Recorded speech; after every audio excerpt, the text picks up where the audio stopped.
Hello everyone. Prior to this, we have already discussed about the meaning, condition, and warranty. Again, we repeat it.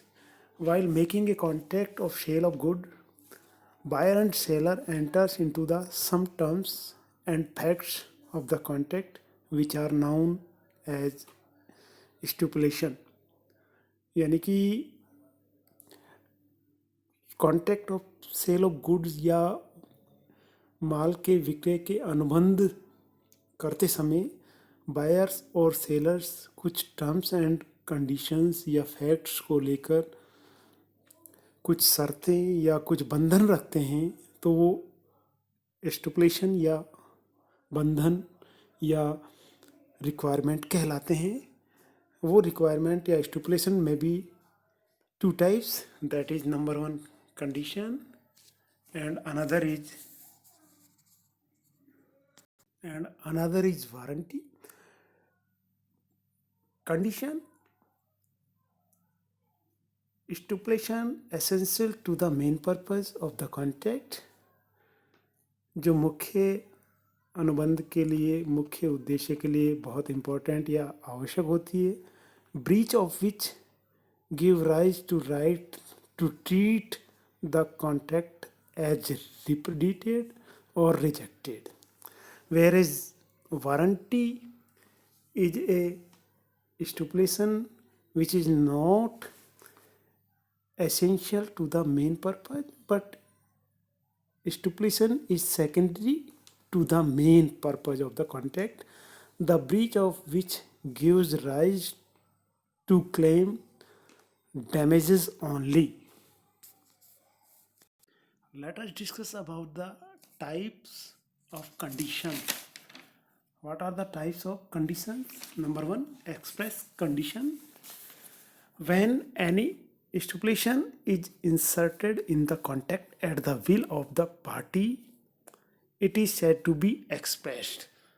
यानी कि जब पक्षकारों की मर्जी से या सहमति से जब कॉन्ट्रैक्ट के टाइम में जो इंसर्ट किए जाते हैं बंधन या स्टिपुलेशन, वो एक तरीके से एक्सप्रेस कंडीशंस के रूप में कहे जाते हैं, या उन्हें यानी अनुबंध बंधन जो पक्षकारों द्वारा मर्जी से विक्रय अनुबंध में किए जाते हैं वो एक्सप्रेस कंडीशंस माने जाते हैं, जो रिटन हो सकते हैं या ओरल या मौखिक हो सकते हैं. Second one, implied conditions, that is given under section 14 to 17. Implied जो conditions हैं, that is effective by the operation of law, which is not decided at the will of the parties या by the willing of the parties, but it is enforced by the law of operation या कानून की बाध्यता के कारण वो कुछ ऐसे बंधन या स्टिपुलेशंस होते हैं जो सेल ऑफ कॉन्ट्रैक्ट में पाए जाते हैं. अतः हम कह सकते हैं विक्रय अनुबंध के अंतर्गत एक्सप्रेस्ड और इम्प्लाइड जो कंडीशन से हो सकती है, दोनों ही प्रकार के अनुबंध हो सकते हैं. जब संबंधित पक्षकार स्पष्ट रूप से उनका वर्णन करते हैं, डिस्क्रिप्शंस करते हैं, तो ऐसे वर्णन स्पष्ट शर्त एवं स्पष्ट आश्वासन कहलाते हैं. क्लियरली, विलिंगली जब पार्टीज उन स्टिपुलेशंस को लिखित या मौखिक रूप से तय कर लेते हैं, तो वो विक्रय अनुबंध के अंतर्गत स्टिपुलेशंस एक्सप्रेस्ड हो जाते हैं, जो विक्रय अनुबंध के अंतर्गत लिखित या मौखिक रूप से वर्णित हो सकते हैं. इसके विपरीत गर्भित जो कंडीशंस या वारंटीज उसे कहते हैं जिनका वर्णन अनुबंध में स्पष्ट रूप से नहीं किया जाता है, बल्कि कानून या राजनियम द्वारा इनकी प्रेजेंस मान ली जाती है. तो वो गर्भित कंडीशंस या शर्तें कौन कौन सी इम्प्लाइड हो सकती हैं? नंबर वन, माल के अधिकार के संबंध में एज टू टाइटल सेक्शन 14, यानी सेल कॉन्ट्रैक्ट के अंतर्गत जब गर्भित शर्त सदैव विद्यमान रहती है कि विक्रय की दशा में प्रत्येक विक्रेता के पास माल का अधिकार होना, राइट्स या एज टू टाइटल होना दैट इज मैंडेटरी, अनिवार्य होता है। अर्थात विक्रेता के पास, सेलर के पास माल को बेचने का अधिकार होना चाहिए, राइट्स होना चाहिए, एज टू टाइटल उसके पास में होना चाहिए। इसी प्रकार विक्रय के ठहराव की दशा में विक्रेता को माल को बेचने का अधिकार तभी प्राप्त होगा जब माल के स्वामित्व का हस्तांतरण होने को हो। Second one, sale by descriptions under section 15। यदि सेल ऑफ कॉन्ट्रैक्ट के डिस्क्रिप्शंस के आधार पर किया जा रहा है, वर्णन के आधार पर किया जाता है, तो इस संबंध में यह एक इम्प्लाइड कंडीशन होगी, यानी कि जो माल वर्णन के सेलर्स के द्वारा जो डिस्क्रिप्शंस प्रोवाइड किए जाते हैं मेल खाना चाहिए, माल वर्णन से जो डिस्क्रिप्शन से मेल खाएगा। और यदि विक्रय अनुबंध वर्णन तथा नमूने, सैंपल्स और डिस्क्रिप्शंस दोनों बेसिस, बोथ बेसिस पर किया जा रहा है, तो दोनों ही आधार पर यह तय किया जाता है कि यह एम्प्लाइड कंडीशंस होगी, और उस स्थिति में माल वर्णन तथा नमूनों के आधार पर जो बल्कि माल है वो मेल खाता होना चाहिए। Next one, sale by sample under section 17, that is a contract of sale of sample.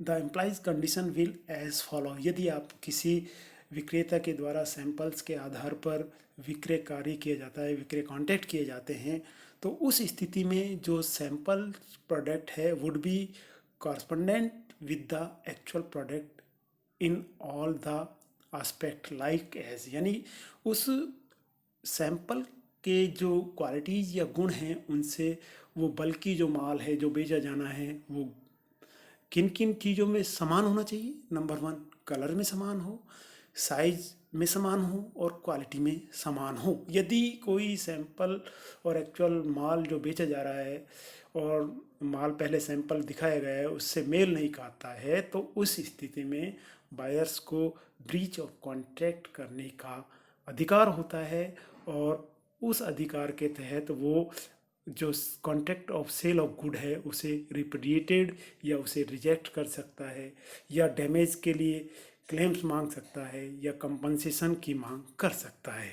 तो उस स्थिति में सेल बाय सैंपल्स के द्वारा जो वर्णित जो सैंपल्स की जो क्वालिटी या उसके गुण हैं वो एक बल्कि माल या एक्चुअल प्रोडक्ट में होना उनका बहुत ज़रूरी होता है। Next one, condition on the basis of quality और fitness of the goods under section 16।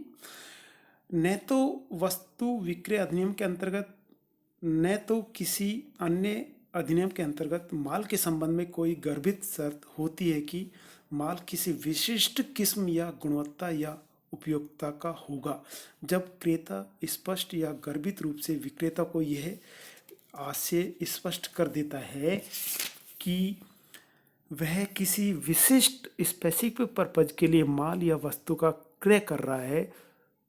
जब क्रेता द्वारा यह पर्पज या ऑब्जेक्ट स्पष्ट कर दिया जाता है तो विक्रेता का कर्तव्य है कि वह अपनी कुशलता का प्रयोग करते हुए उस विशिष्ट उद्देश्य की पूर्ति को ध्यान में रखते या उस उद्देश्य को ध्यान में रखते हुए माल की सप्लाई करे। यानी कि जो क्वालिटी वो चाहता है, जो उसने अपने ऑब्जेक्टिव्स को लेकर क्रेता के द्वारा बताई गई है, तो विक्रेता की यहाँ जिम्मेदारी है कि वो उस पर्टिकुलर या उसके जो ऑब्जेक्ट्स हैं क्रेता के, उन ऑब्जेक्ट्स को ध्यान में रखते हुए क्वालिटी और उसके उपयुक्तता वाला माल उसको प्रोवाइड कराए। नेक्स्ट वन, उस स्थिति में गुड्स की जो क्वालिटी और उसकी उपयुक्तता है वो एक तरीके से बंधन के रूप में कार्य करती है, और वो बंधन एक कंडीशंस माने जाते हैं, और उन कंडीशंस या ब्रीच ऑफ कॉन्ट्रैक्ट के तहत क्रेता को जो contract of sale of good है उसे रिप्रेडिएट या उसे रिजेक्ट करने का राइट्स मिलता है। इसके अलावा कुछ अन्य जो कंडीशंस हैं, that is sale by sample as well as descriptions, यानी कि जो आप जो सैंपल जिस एक्चुअल गुड्स के प्रति जो आप सैंपल देकर और उसका वर्णन कर रहे हैं, उन वर्णनों के हिसाब से या उस सैंपल के हिसाब से जो वास्तविक माल है जो बेचा जाना है वो मेल खाता होना चाहिए। कंडीशंस एज टू क्वालिटी और फिटनेस, कंडीशंस एज टू मर्चेंटेबिलिटी, यानी कंडीशंस एज टू मर्चेंटेबिलिटी यानी कि जब भी कोई क्रेता विक्रय अनुबंध के अंतर्गत माल या वस्तु क्रय करता है तो निश्चित रूप से वो मर्चेंटेबल होना चाहिए, व्यापार योग्य होना चाहिए। यदि विक्रेता ने वर्णन के आधार पर माल खरीदा है एवं विक्रेता उस वस्तु के व्यवसाय में है तो इम्प्लाइड कंडीशन होती है कि माल व्यापार करने के योग्य होना चाहिए। यानी माल में व्यापारिक योग्यता संबंधी शर्त लागू करने की जो कंडीशंस हैं, जो दो शर्तें हैं, उनकी फुलफिलमेंट होना जरूरी है। यानी माल का क्रय वर्णन के आधार पर किया जा गया हो। इसके अलावा विक्रेता को उस प्रकार के माल के व्यवसाय में इन्वॉल्व या कार्यरत हो। Next one, condition as to wholesomeness, यानी कि जो ईटेबल जो फूड्स वगैरह है, ईटेबल सामग्री है, उन पर लागू होता है। यानी कि एक उपयुक्त या उसके लिए स्वास्थ्यवर्धक, यानी कि जो प्रोडक्ट है जो ईटेबल है वो एक तरीके से क्रेता के लिए उपयुक्त या स्वास्थ्यवर्धक या फलदायक होना जरूरी है। यदि वो ईटेबल प्रोडक्ट है उसको यूज़ में करने के बाद यदि बायर्स को कोई हेल्थ संबंधी हैजार्ड्स होते हैं तो उस स्थिति में ब्रीच ऑफ कॉन्ट्रैक्ट मान लिया जाता है। Next one, the important stipulation, that is warranty. About the definition of warranty, we already discussed.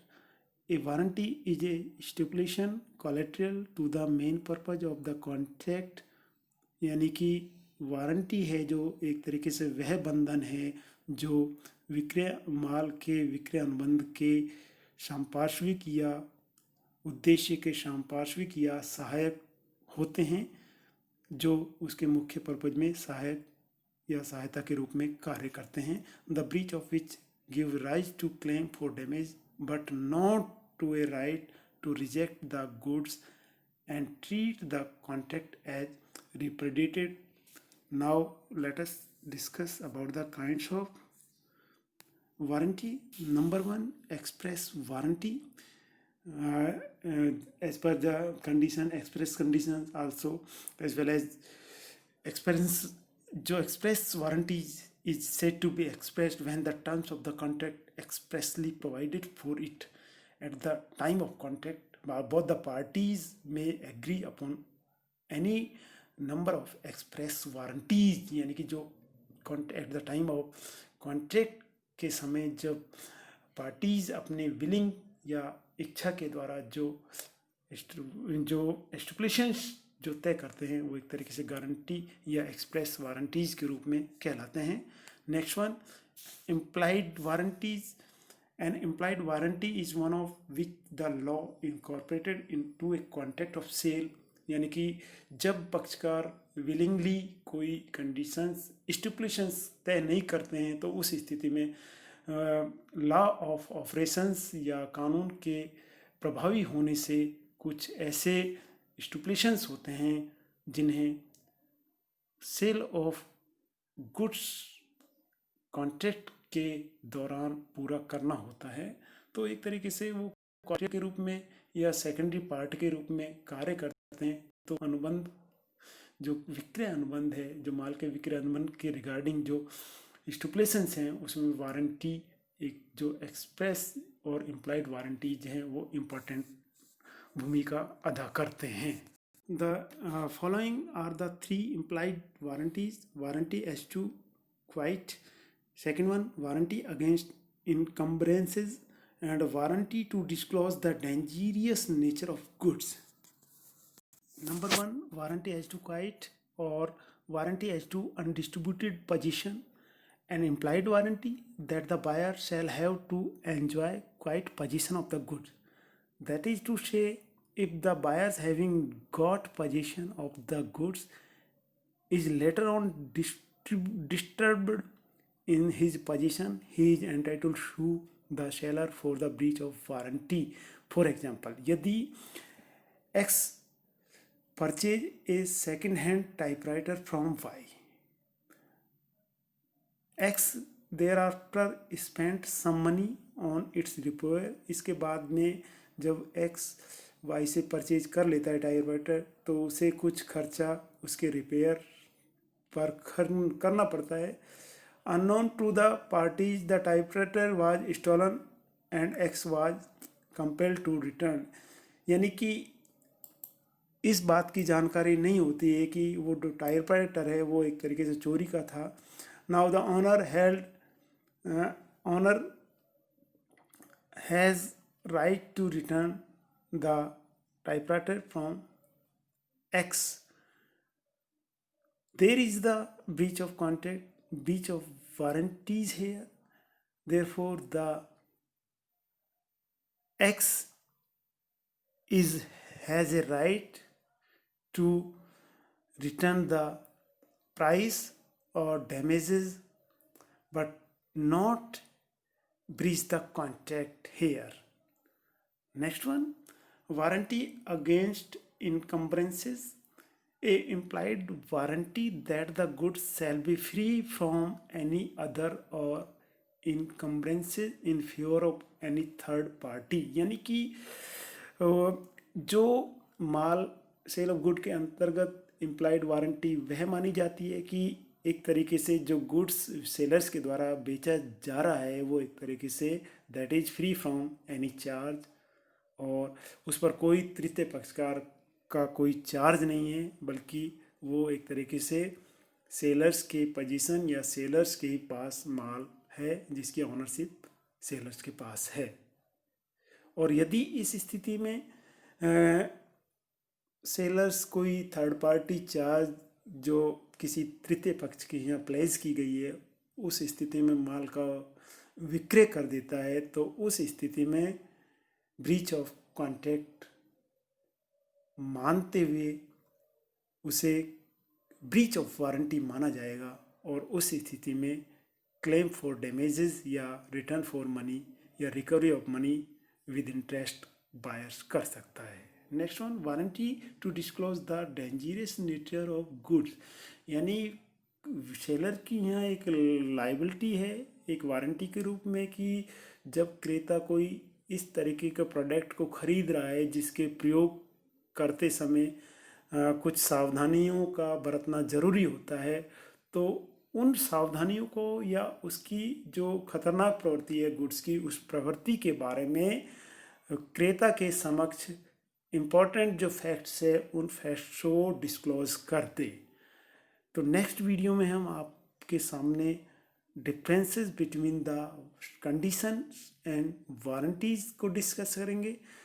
तो तब तक के लिए सभी को बहुत बहुत थैंक्स, धन्यवाद।